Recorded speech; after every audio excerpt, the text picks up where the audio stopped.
দুপক্ষেরই হাজারো মানুষের প্রাণহানি আর ধ্বংসস্তূপের মাঝেও থামার কোনো লক্ষণ নেই রাশিয়া ইউক্রেন যুদ্ধের।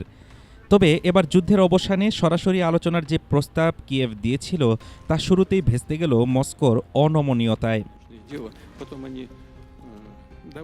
গত বৃহস্পতিবার এক খোলা চিঠিতে রুশ প্রেসিডেন্ট ভ্লাদিমির পুতিনকে মুখোমুখি বসার আহ্বান জানান ইউক্রেনীয় প্রেসিডেন্ট ভলোদিমির জেলেনস্কি। চিঠিতে তিনি স্পষ্ট করেন, ইরান সংকটের কারণে ওয়াশিংটনের মনোযোগ অন্যদিকে সরে গেছে, তাই যুদ্ধ বন্ধে যুক্তরাষ্ট্রের মধ্যস্থতার আশায় বসে থাকা এখন ভুল হবে। কিন্তু জেলেনস্কির এই উদ্যোগকে অমার্জিত বলে উড়িয়ে দিয়েছেন পুতিন। সেন্ট পিটার্সবার্গের বার্ষিক অর্থনৈতিক ফোরামে দাঁড়িয়ে তিনি সাফ জানিয়ে দেন, জেলেনস্কির সঙ্গে এই মুহূর্তে বৈঠকের কোনো প্রয়োজন দেখছেন না তিনি। ভ্লাদিমির পুতিন বলেছেন, এই মুহূর্তে আমি এমন বৈঠকের কোনো প্রয়োজনীয়তা দেখছি না।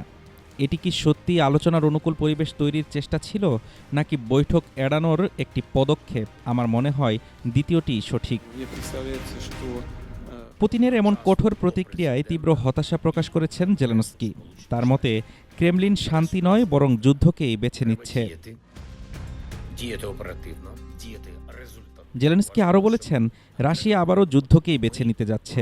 পুতিনকে উদ্দেশ্য করে তিনি বলেন, তিনি যুদ্ধ শেষ করতে চান না। আমার মনে হয় বিশ্বের অনেক মানুষই এই উত্তরে হতাশ হয়েছে।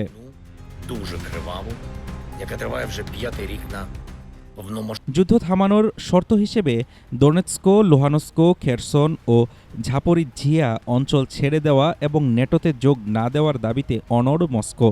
অন্যদিকে কোনো ভূখণ্ড ছাড়তে নারাজ কিয়েভ। ফলে দুই শীর্ষ নেতার এই অনমনীয় দূরত্বের কারণে আপাতত আলোর মুখ দেখছে না শান্তি আলোচনা। হাফিজুর রহমান তুষার, ঢাকা টুডে।